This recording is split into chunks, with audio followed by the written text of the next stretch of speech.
So I'll sit on the symbolic chair. And so thanks very much, Mandy, and the Institute, and all of you for coming out on a difficult evening to listen to my attempt to make some sense of the politics of peacebuilding as they're developing. This is, in a sense, a work and a process. It's all in motion, it's all fluid.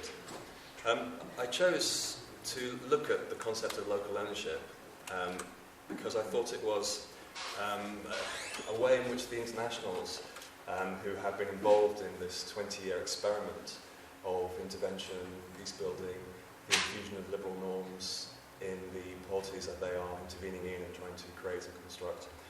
Because I thought it was a rather good example of how concepts, strategies, planning, discourses were circulated around the various dimensions of the power relations that represent liberal peacebuilding and state building and also development in terms of the positionality of the internationals, the way they legitimate themselves, the political relations that develop between them and their counterparts in the field, but also in the institutions themselves now. So, just to give you a quick outline of what the paper is about, and I'll give you some background as to how I arrived at this rather assertive critique of mine, my own, about local ownership. It's fairly clear that in the policy discourses, local ownership became, at least for a while, a key buzzword, a key conceptual buzzword for many of the internationals, and associated with a secondary developmental concept, participation. And this has infused, if not directly in linguistic conceptual terms, but certainly in spirit, a lot of the newer additions to the literature, policy guidelines, the frameworks and so forth, from OECD DAC to various documents from UNDP, reports of the Secretary General, the work of the World Bank and the IMF and so forth, to varying degrees over the last 20 years. I think it's been developed when it came to the fore, partly as a reflection of these institutions and the personnel who operate within them at various levels and various aspects of the terrain of institutional interventionary peacebuilding life, as it were. It came out of these processes to avoid accusations of intrusion, to take, as well as give the interventionary processes a softer sheen, part of the kind of soft power framework of discourse that been emanating particularly from American political science and international relations. It was to enhance the legitimacy of interventionary practices for peacebuilding and development, and also for state building, and also for kind of economic interventions that had been made. And yet my argument is that such strategies, even though they have some discursive power, have not really promoted, in actual fact, local ownership in any meaningful way in the local context. And this is for a number of reasons. But to cut a long story short, what's actually happened through this concept is a denial of the local and a denial of ownership. It's a confusion over what local means, representative of this confusion. It's an obscuring of the multiple dimensions, the cultural, the political, the ideological, the mobilisation dynamics of what ownership might mean in context, but both in the context of the local and the context of the international system.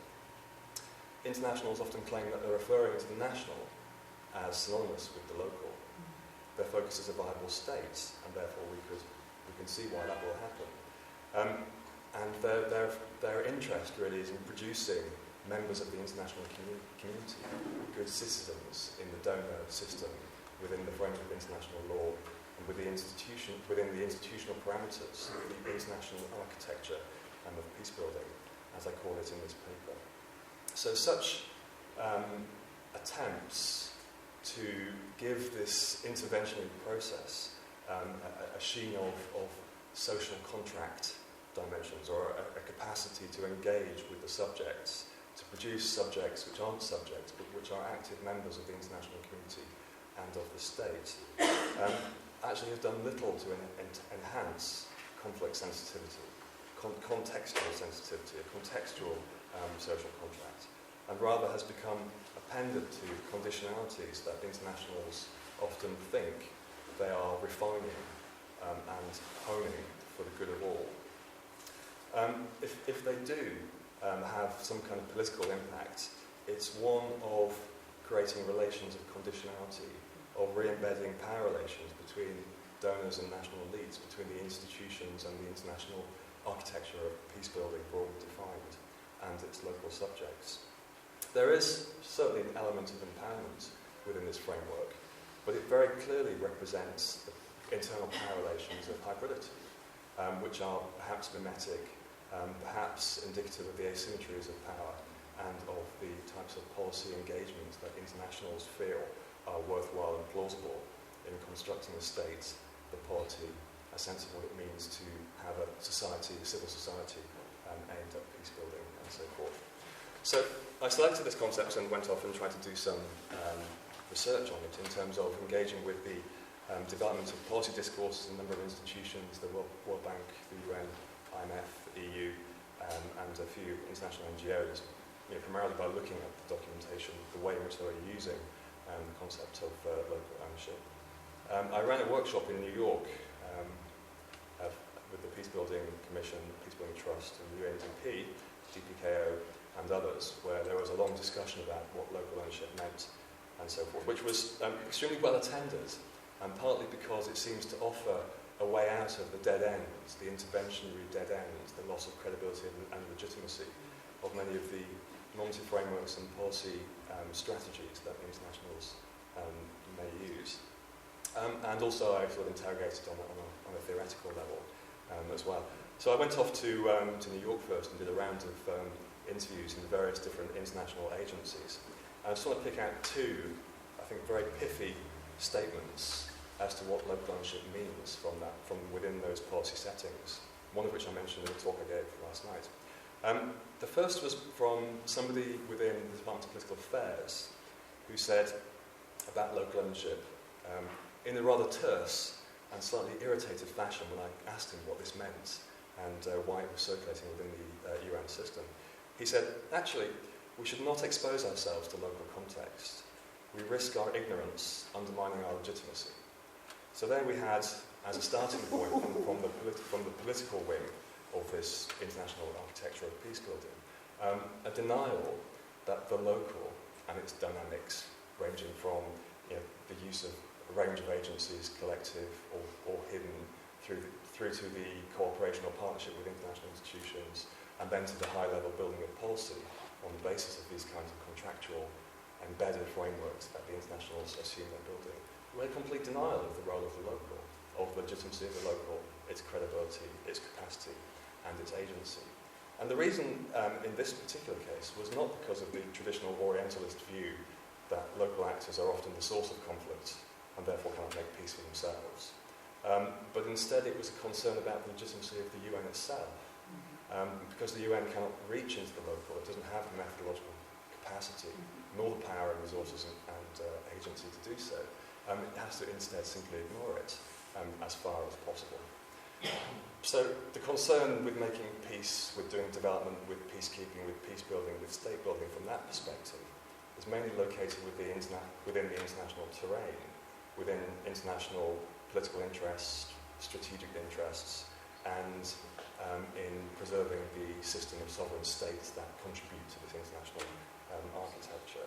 And a fear, on the other hand, unspoken, but clearly there in this statement, that the ignorance that has become obvious and clearly available to anyone who wants to dig around looking for it, is a question of legitimacy, raises the question of international legitimacy of these sorts of practices. So rather than engage with it, the safest strategy is to ignore it, is not to be exposed by it. That was obviously off the record, so I won't say who said that and when where. The second comment, again from within the UN system, was in UNDP, and this is a slightly different take on what local ownership means. And this, I think, goes straight to the heart of the problem. The issue is not so much its conceptual implications, that the recipients or the subjects of peace building, state building and development are themselves problematic, pathological, disabled, lacking capacity, unable to govern themselves, not understanding of rights and democracy, and therefore not constitutive of a viable civil society within a social contract framework. But instead the problem lies within the divisions of the UN system itself and the many pressures, political, material, normative and cultural, within that system, which make it very difficult to come up with any clear statements about what one might do to make peace in the international system as it's currently constructed, within the global political economy, within the liberal embeddedness of the institutions, its normative framework, its claims to cosmopolitan values and all that kind of stuff. So the international system, the UN system, is internally divided, cannot come up with a coherent strategy for engaging its subjects. And secondly, there is a lack of political will. Again, an old story, we know more about that than I think the other issues. Lack of political will, which often arises because of the interests at the member state level, not because of the capacities or intentions of some of the agencies themselves, many of whom are engaged in the local, many of them who are actually local in some way, transversal, transnational insertions into the evolving UN system. I think those are two interesting perspectives and telling perspectives of how international peace builders, development specialists, bureaucrats, administrators in the UN system think about their relations with the subjects of peace building, with the people on the ground, whether they're civil society organisations or at the community level, or indeed at the elite level. One of fear and the other of dysfunctionality. One of fear of the local and fear of the loss of credibility of the international. And then the dysfunctionality of the international architecture itself. So there's an awful lot of reflection, really, in those statements. But it's problematic because it doesn't really help us advance beyond the parameters of the system we currently have for making peace and doing development and all those things that the institutions are supposed to be providing. So what might ownership, local ownership, actually mean then? Well, we could say that ownership would indicate choice, the capacity to decide in terms of having the necessary autonomy, of having the right of self-determination, of having a stake and being represented in the institutions that produce policies which are then practiced in local environments. Not just that, but having some say in the way in which institutions themselves are developing in response to their experience, in response to the experiments of the last 20 years. And that's, I think, what the first quotation is in a way alluding to. I mean, it's just simply too dangerous to offer that choice. So there's something conceptually important about local ownership. There's something significant about the legitimacy it imbues for the international. But it's an international which is not constituted by the local. It's constituted by itself. Secondly, we could say that local ownership indicates a desire for a contractual relationship, some kind of social compact or social contract in the language of some of the institutions, World Bank and UNDP, and so forth. Emblematic of liberal thinking about a social contract. Interrupted by cats. The cat's got an exhibit. So, interesting intervention.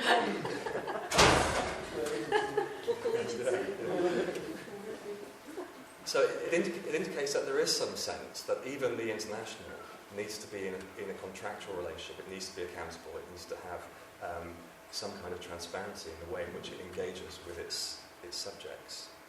We could also say, thirdly, that this type of thinking and this conceptual framework would be based on an idea of international public service, which will be familiar to many people who work in the UN system. But at the same time, the term ownership implies something about property rights. So in other words, it's embedded within a neoliberal view of the social, of the local. And that's quite contradictory. The idea of an international civil service, going out there doing public service, doing good, and so forth, but then embedding it in a very specific notion of what ownership means. And I think that's even more contradictory, because when the internationals talk about local ownership, they're actually often not thinking about a neoliberal understanding of local ownership. They are thinking about a social contract in which individuals build a state, operate through institutions which have some kind of organic grounding. And then maybe it occurs to them that there are other conceptions of ownership which they're also pushing as part of the package of the liberal peace framework, which indicates an inherent inconsistency in the policy practices that they're developing. Local ownership, it's local and it's ownership, but actually it's international and it's neoliberal. It's public service, and the kind of understanding of the local in that sense is very much a deference to the ways in which the international good is propagated by certain voices in the system itself. So this is a rather complex and muddy concept in practice from those perspectives. We could say that it's infused with cosmopolitan norms and dominant epistemologies of the liberal peace that go with these, which therefore, if they are conceptualised in that framework of public service and neoliberalism, but also institutional state building, are rather disparaging of the possible communal, social, cultural and identity frameworks, the socio-historical processes which would construct local ownerships of the peace, of the institutions, of the practice of the peace process and making peace and development on the ground. It would also, local ownership would also imply some kind of international local partnership, a cooperative relationship between the international and the local. It's an attempt to take away the power relations in this process of international liberal peace building, neoliberal state building, and so forth. So, in practice, what we see, fourthly, is that it actually indicates the lack of debate about what the local is, how it's positioned in its contexts, international, state, and community. And a lack of debate, or a lack of awareness about the multiple permutations of what ownership also may apply in varying locations, from the context of resource struggles, the context of collapsed or failed states, of liberation processes, ethnic conflicts and so forth, all which would give a different perspective of what local ownership might mean. Fifthly, therefore, it raises the question of whether local ownership, unsurprisingly, is constructed as international ownership. So the local and the international become interchangeable, in a sense, which is perhaps what you could indicate the DPA chap was getting at.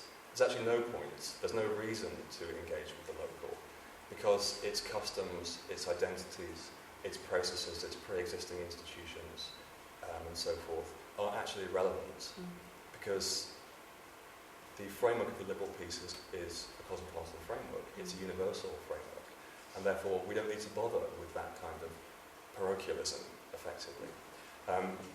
There's no capacity for the sorts of mobilisation that we require to build liberal states, which we know are going to be the shortcut to peace and security in context. So from that perspective, if you flip it round and you say, well, how does it look from the ground? How does that kind of thought process and those confusions look from the ground?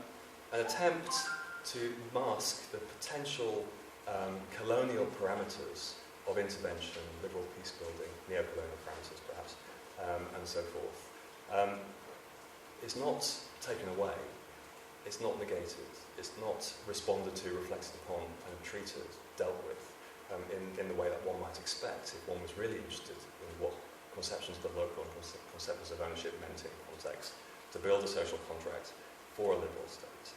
Instead, it emphasises the colonial parameters of this type of intervention. And therefore, the next question would be, well, how would we define the local and ownership in context? And what impact would those have on the liberal peace architecture, the neoliberal state building process, and understandings of how development might be part of this whole structure? And I think, again, to go back to that particular meeting, just a short anecdote about the way it developed, which I also mentioned last night. The meeting covered local views of local ownership and member state views of local ownership. And from the perspective of the range of civil society actors who came in to talk about what local ownership meant in the different UN missions in which they were involved, there were discussions about the divisions, the stratifications, the classifications, the actors, the agency, in context, in situ, the sorts of things that those voices might say about the types of institutions, the parameters of law, the needs of security, the needs for different types of security, and the material issues that reaching for peace, i.e. peace building, might raise.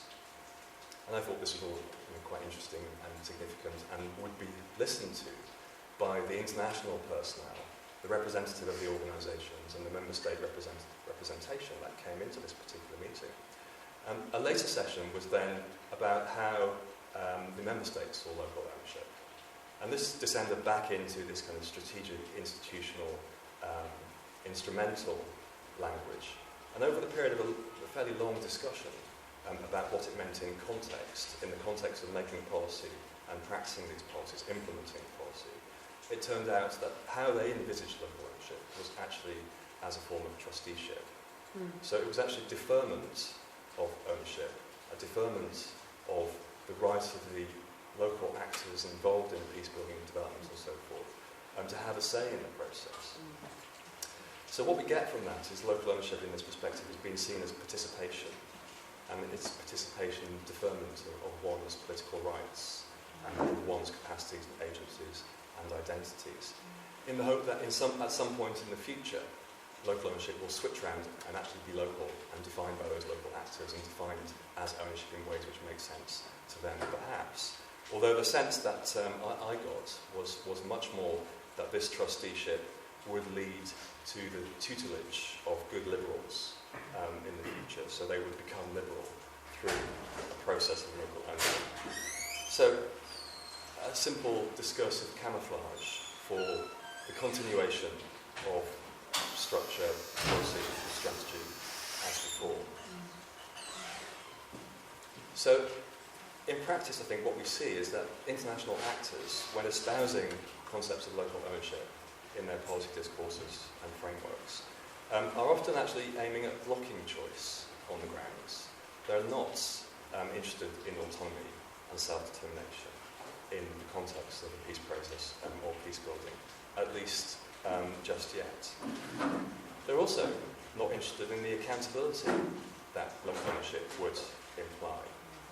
Instead, it's another way of trying to channel debate, channel policy making, and channel the agency and responses of their counterparts on the ground in practice. We might think that local ownership was indicative of some kind of growing self-awareness of international policies for peace building and state building. But instead, it seems that it's just more or less a way of saying, yes, we're aware of these issues, but they're not politically expedient, they're not pragmatic enough when it comes to dealing with post-conflict settings that they're engaged with. So there's a certain irony in the way in which local ownership is used to imply something which has become a well-known part of the particular liberal peace building. That any liberal peace building process depends on a preliminary period of illiberalism. And it's the illiberalism that's actually significant for making peace. Because that's where, in the preliminary framework of intervention, local counterparts learn how to operate within a priori, pre-organised and instituted frameworks of law, of politics, and of civil society. When I first gave this paper, a very early version of this paper, it was at an international conference in the US, and a very annoyed conflict resolutionist expert, who also remained nameless but works in an American university and is a doyen of conflict resolution theory, said, this is illiberal. No, it's anti-liberal, this work you're doing. Better luck next time. So it clearly hits a bit of a nerve when you start to try and unpack these concepts, and the realization that it places the speaker, the propagator, the policymaker, the academic in a position of accountability. It enables this type of critique, is one that clearly they're not comfortable with. And indeed, it seems to me that this type of discourse is more comfortable with coercive practices and conditionality, i.e. trusteeship, than it is with the nitty-gritty of what local ownership might mean as a practice in peace building in more everyday political contexts. It's very easy to talk about local ownership, but to hide behind the Security Council or to hide behind member state interests. It's very easy to use the policy instruments and the institutions as a way of scanning the world for failed or failing states to make them new subjects of your international peace-building architecture. And it seems that that's almost a default setting for the ways in which the dominant narratives of the institutions, because there are other narratives within the institutions too, have developed. It's more about the preservation of a liberal peace consensus, no matter what the evidence, no matter what the response from subjects. It's the preservation of international legitimacy, which is unencumbered. It doesn't have to bother with the need to connect with local legitimacy, with local understandings of peace and security, development, civil society, organisation, mobilisation. If we go back to that, though, of course it makes it all the more problematic. There's no domestic source for the legitimacy of these policies. Local actors aren't involved in the construction of the policies to which they are subject. So what kind of local ownership is this really? What's the implication for peace building and state building? Well, I think that kind of mentality, that kind of thinking, the policy instruments and the implementation, the internal tensions, and also the confusions that it throws up, might well be responsible for the development of what I'm now calling failed state building. In the sense that when you make that kind of statement, what people are expecting to say is, well, the failure to really engage with local ownership has been failed state. It's led to failed states. Our policies haven't been tailored well enough. They haven't utilised their conditionalities and leverage well enough. So the states that we're producing remain failed. They're not willing to engage with the core assumptions of that project and to critique them. Instead, they look at the process of implementation and the ways in which they are, if you like, resisted on the ground. It's an easy escape route. I think there's an awful lot of confusion about these kinds of concepts and policies that are floating around in the donor system. There is an attempt to preserve the integrity and credibility and legitimacy of this liberal democratic peace framework. Attempt to preserve the right to intervene, whether it's soft intervention or much cruder than that.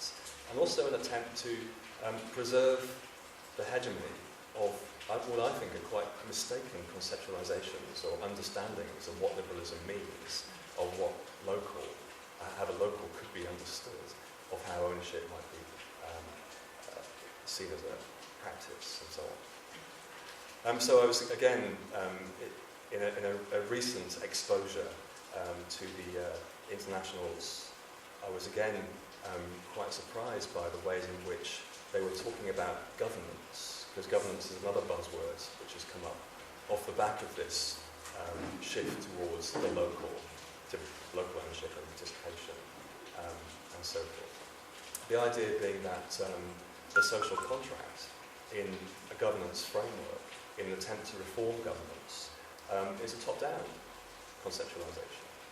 That the social comes from the state and from its embeddedness in international norms and regimes and the institutions themselves, rather than from the community. There is no social, effectively.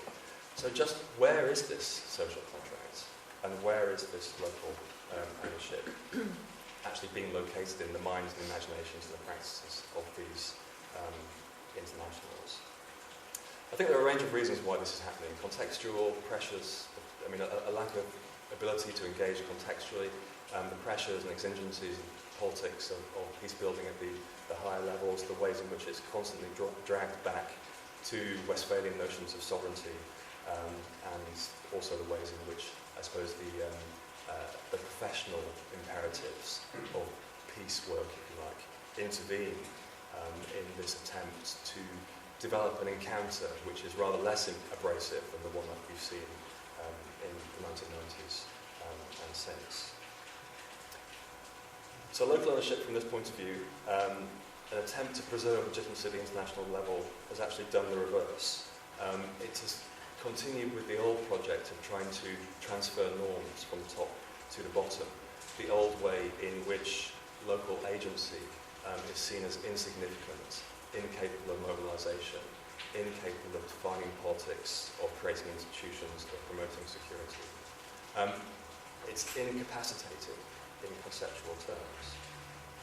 And that was, I think, partly the reason, the experience with this attempt to do this fashionable and trendy shift to local ownership was a kind of perverse reason why the OECD and other organisations then started to get a bit fed up with funding civil society, and by the mid-2000s started to shift away from even the language of the social, and to say what we actually really need is to empower the state.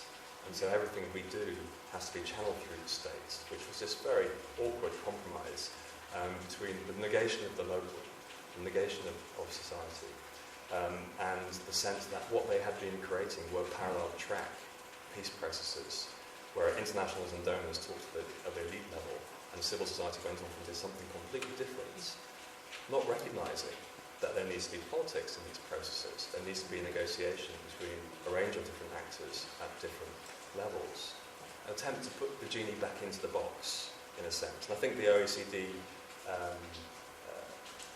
policy of budgetary support was a good example of that. You focus on the state institutions.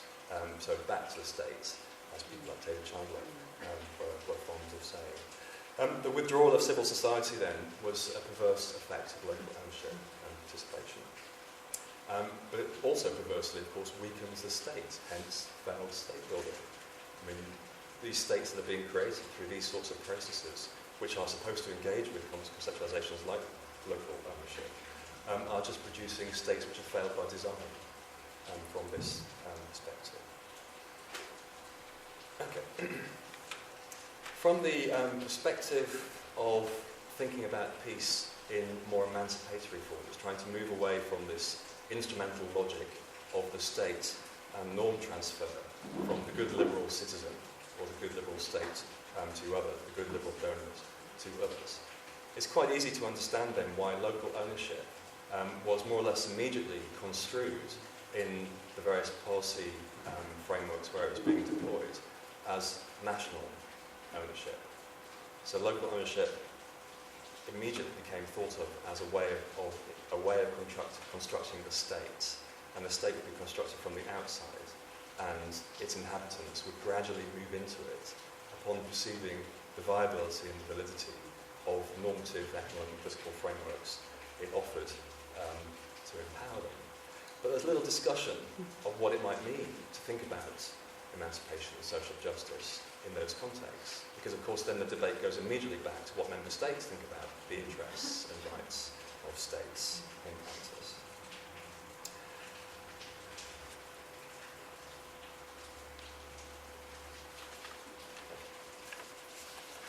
If we go back then and chart some of the documentation in which this kind of dynamic, I think, seems to be playing out, we can see, going back to a range of documents from the early 1990s in the UN system, local ownership and participation being mentioned.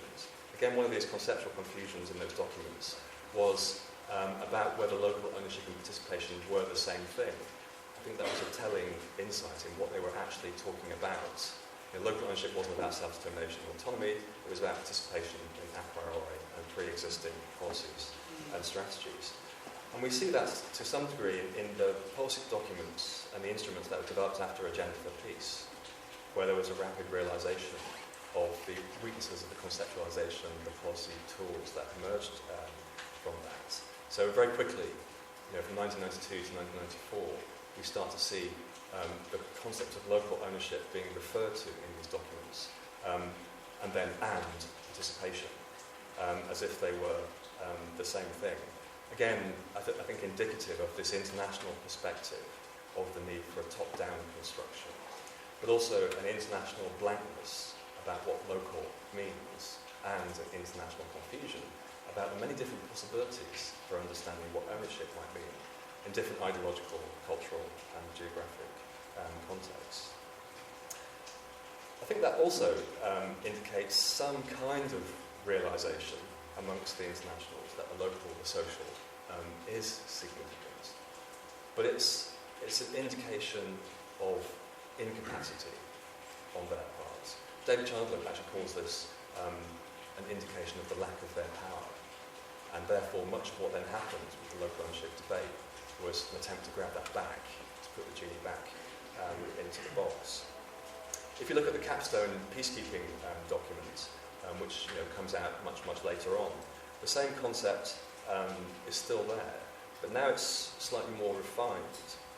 Local ownership is being thought of as determined more specifically within the parameters of the liberal peace. So ownership of democratic institutions, consent in the face of the law, unitary police and military forces, and a civil society which is able to fulfill the functions of providing accountability, lobbying for human rights, and all those sorts of things. Similarly, national and local are also, in the same document, being confused as exactly the same thing. Again, indicating this idea that everything that happens beneath the black box of the state from the international perspective is homogenous. All the evidence points to the opposite direction. The empirical evidence obviously points in the opposite direction. And yet various international agencies are able to delude themselves. Also, despite a lot of academic work which have raised these sorts of issues over the years, that's not the case. That you still can focus on understandings of political agency on the ground as nationally constituted within the parameters of the putative would-be liberal citizen who will then come into the international community. You can see then a kind of modernist logic behind this concept. It's an attempt to reduce and simplify the complex politics of peace building in local, state and international contexts to a simple set of assumptions which everyone should buy into. That's why participation is perhaps a better term for it. It's an attempt, therefore, that shift, the camouflage of the term, of the implications of local ownership, is an attempt to negate the accusations of trusteeship or neocolonialism that was being thrown at the internationals, let's say, from 1995 onwards by a range of scholars, but also a range of the recipients of peace-building development and state building. But it's also, at the same time, an attempt to negate local agency and the rights of the subject of peace-building intervention and development to have autonomy and to self-determine, and upon that to build institutions and law and maybe a state, or at least some form of polity. So like my first quote from the DPA individual, it's actually indicative of some reflection. It's indicative of some awareness.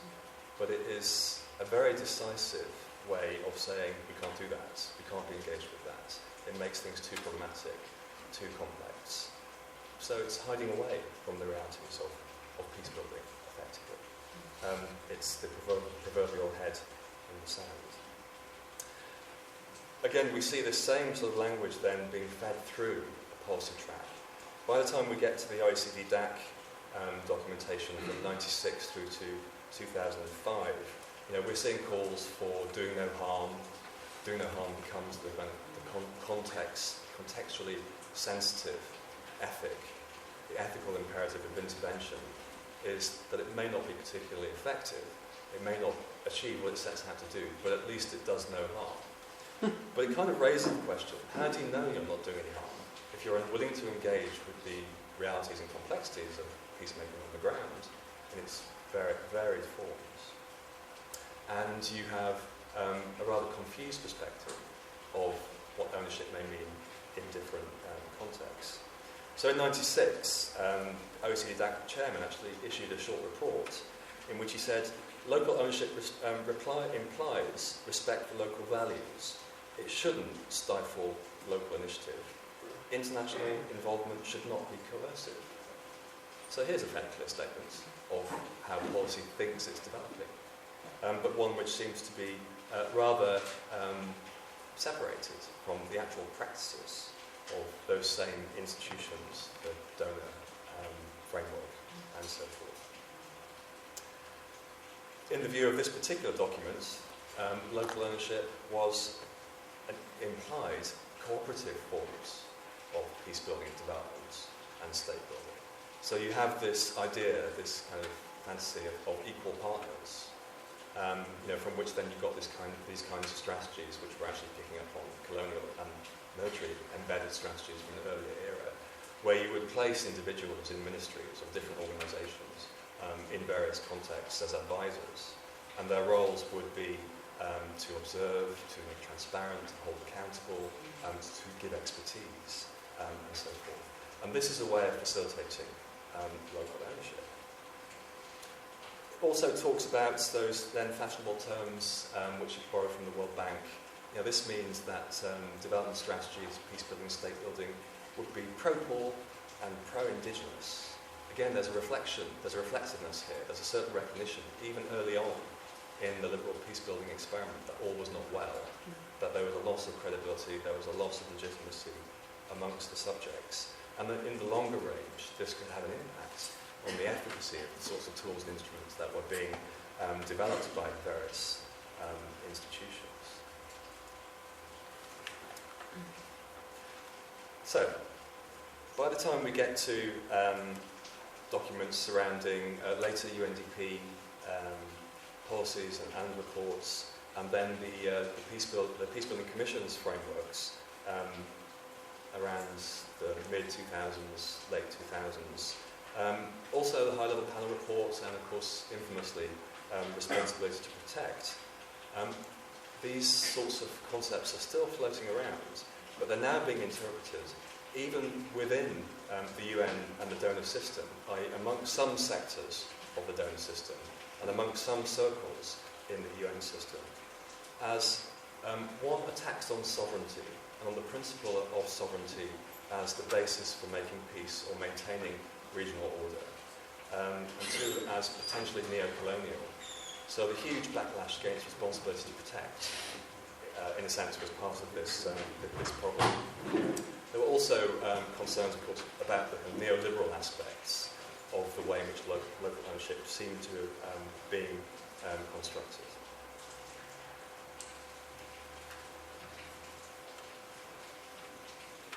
If you look at the IFI's literature, as I do in this paper, the World Bank and the IMF talked about local ownership very early on. I mean, they were in the game perhaps much earlier than the other UN agencies, UNDP, the Peacebuilding Commission, and so forth. And they were thinking about ownership in a more overtly neoliberal fashion, of course. But again, underlying those assumptions was a kind of disbelief that there could be alternatives, that there might be alternative discourses within the ways in which ownership could be understood.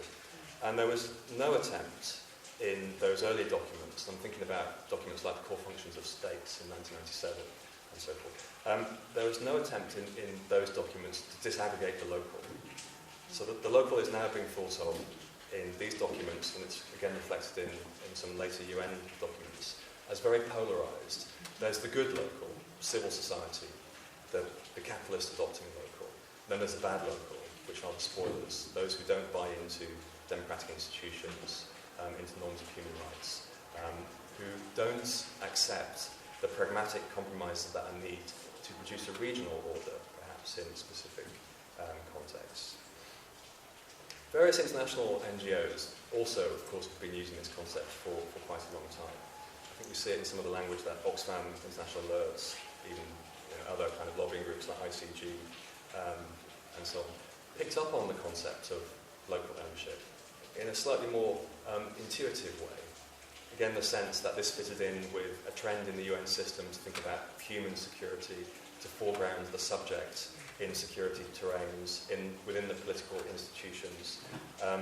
And there is in these documents some attempt to think about what peace might mean in political terms, i.e. autonomy, self-determination, stability, needs and rights. in their socio-historical context. And as ever, what happens as we see these developments, these debates developing between the internationals as they are discussing how they will experiment upon their subjects around the world, how they will confront the inefficiencies and failings that they are now beginning to be confronted with. There is a seesawing between the idea that local ownership is indicative of some kind of localised polity forming itself organically according to its own understandings of what politics means, of how peace may be developed, what development means, and so forth. And then this other view that we see at the political level, that local ownership has to be constructed within the state-centric view of the Westphalian state system, the liberal peace architecture. So this back and forth that's going on means that local ownership becomes a bit of a battleground for the internationals themselves, a bit like human security as a concept also became, and a bit like the responsibility to protect as a policy and set of instruments today has also become. So we started to get the same old kind of critiques, top-down, top-level critiques of local ownership, of participation, as we had with human security earlier on. It's vague, it's difficult to define, and therefore it's hard to implement. So what they're doing, and this is extremely clever, but what they're doing is they're turning their own, the internal tensions of their own conceptual frameworks against the conceptual framework itself in order to negate the needs for local ownership in terms of autonomy, in terms of self-determination, in terms of making a difference, in terms of building peace, in terms of having a viable, credible and legitimate process of intervention which is aimed at a peace which is legitimate amongst its subjects. And that's how I think we end up, and I ended up in this workshop in New York last year, to my utter horror, hearing how easily, listening to how easily it is to allied the concepts of trusteeship with local ownership within that policy setting.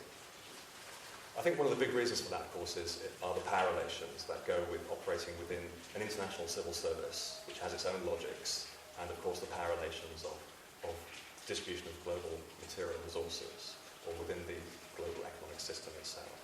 And that's, of course, those are the elephants in the room that nobody really wants to talk about. So these concepts, they rise and die on the basis of, one, trying to preserve the legitimacy of the international, then the realisation that what they actually do is expose the hypocrisy of the international, and therefore they need to be quietly pushed away and then replaced with something else. If you look at the way in which human security develops in the same period, from the early 1990s when it first became a dominant policy narrative to now, it becomes very significant. It's built into all the documents alongside local ownership and participation. And then it starts to fade. And then as the interventions themselves and the practices of peace building are increasingly critiqued by their subjects and externally, and also from within the institutions who are operating them, it starts to be reinvented. So now we see in this latest turn back to the local that the institutions are engaging in a return of the concept of human security, but now it's called people security. I mean, they think this is clever. They think this is a way of saying, we've come up with something new and bright and shiny, and it's going to have an impact. It's going to increase the legitimacy of the institutions, increase the efficacy of the interventions, and so forth. But what they're really doing is retreading the cycle of political liberalism. Yeah. They're following the cycle of illiberalism and liberalism, freedom, consent, regulation, restriction, freedom, consent, regulation, restriction. And that circulation, as I tried to argue in my paper last night, is indicative of the circulation of power. It's not indicative of the fixity of power in institutions, in global consensus, in liberal peace-building architecture. It's indicative of its fragility and of the ways in which it's foolishly and often unknowingly exposes itself to being held to account. Anyway, in my other papers, I talked about how it's held to account a little bit. The papers I presented earlier today and yesterday, most of the audience were extremely suspicious of my accounts of how these sorts of strategies are held to account, reformed, and then kind of bounced back. But I think I'm onto something. That's the privilege of having the chair. I can ignore critique myself.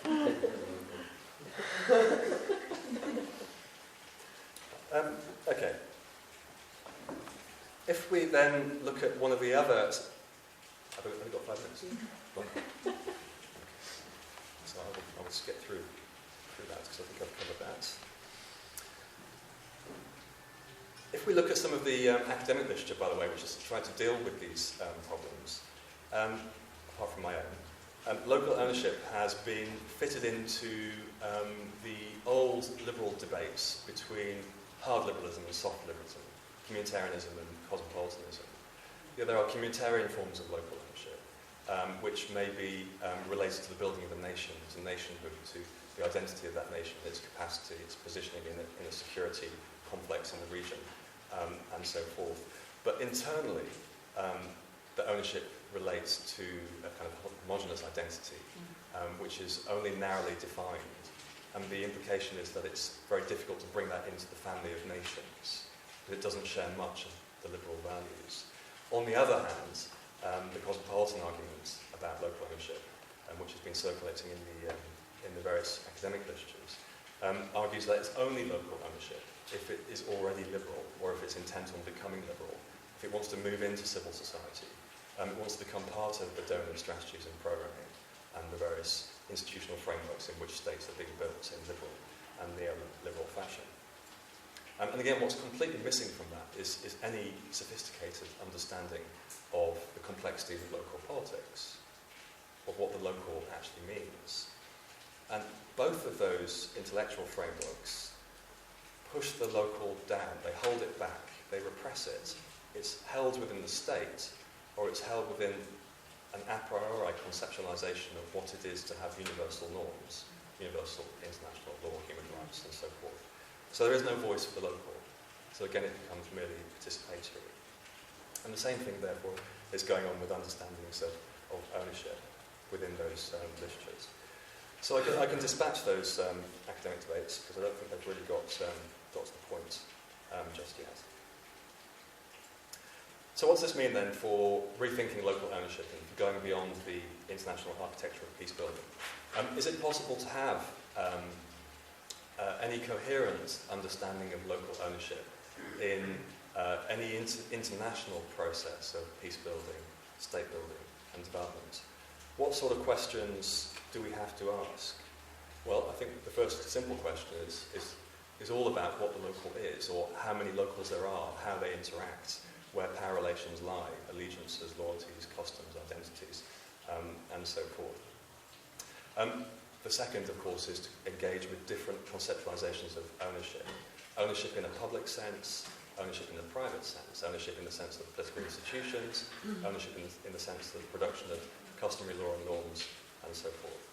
But there is a deeper then underlying and ontological problem which comes out from that attempt to produce a more emancipated or enlightened view of what local ownership might mean in conceptual terms, which is that the very language that we're using when we start to try to interrogate local ownership, often, at least this is what I've been told when I've tried to do it in various different more local fora, often has no relevance to the context in which we're talking about. It makes no sense to talk about local in the local. It actually, therefore, makes no sense to talk about international in the international. I mean, these are concepts which easily collapse. The language that we tend to use as constitutive of the local in, let's say, more enlightened circles is to talk about custom, or is to talk about tradition, or is to talk about a socio-historical context. So off I went and I started digging around in the literature for some enlightenment on how these concepts are deployed, if we are to move beyond this kind of instrumentalist understanding of local ownership. And it turns out that even the language that we, I mean the kind of Western academics and some of the policymakers perhaps, think gets us beyond this, is itself also redolent of a system of power relations, of a global stratification. In the sense, to talk about custom as the possibility, the constitutive possibility of a local polity is quite problematic. Because when you talk about custom in the context of this literature, the policy literature or the internationals, the UN system, and so on, what you tend to mean are informal strategies, mitigating strategies, everyday survival strategies, informal systems of law, and of course informal political hierarchies, process of exchange, redistribution, and political organisation. And the informal immediately sets up an opposition between the good international formal, the good public formal, i.e. an institutional logic of politics, peacemaking, and so forth, and the bad, the informal local, where all one really does is exercise agency in survival mode, or replicates the continual strategies of which produce conflict, which is why the internationals were there in the first place. That's how the argument goes. So even the language that we have to start to try to understand what local might mean in a more sophisticated fashion puts the analyst or the policymaker in this kind of bird's eye position of having to make some kind of normative judgments about between the relative value of the informal and the formal. It's very problematic. So we actually don't even have a language for unpacking and disaggregating what the local might mean, who it might be, how it acts, what it wants, what its needs are, how it understands rights, how it constructs policies and institutions, and so forth. So when you go that far, I admit that's quite extreme, but when you take it that far, it seems that there's no way out of this trap that internationals find themselves in. That many of them, do want to do something. They are concerned about regional stability or security. They are concerned about human rights. They are concerned about development. But as soon as they open their mouths, as soon as we open our mouths, we are implicitly labelling a range of practices which could be constitutive of a legitimate politics in context as being somehow inferior, second-order institutions, second-order politics, second-order rights, and putting the international construction of these at a higher level. So if I go back to, just to finish off, if I go back to my initial quotes, which was from the kind of elite political level, we shouldn't expose ourselves to the local, because look what happens. We don't have a leg to stand on, effectively, what we say. Now, that's a rather clever, I'm not saying I'm being rather clever, but I think that's, from their perspective, a rather clever way of absolving themselves from a range of responsibilities while doing peace building, state building, and development. And while that sort of dynamic continues to be one of the underlying infra-political drivers of peace building, development, state building, and so forth, there's probably little hope that there actually will be any local ownership, that there will be any organic institutions, that there will be any civil society, that there will be any attempt by the internationals, that is, to produce something which has sufficient legitimacy at the local level to produce a commonality, a balance of power in the region, stable institutions, a good member of the international community, and so forth. In other words, what local ownership really means is management of the status quo. Thank you.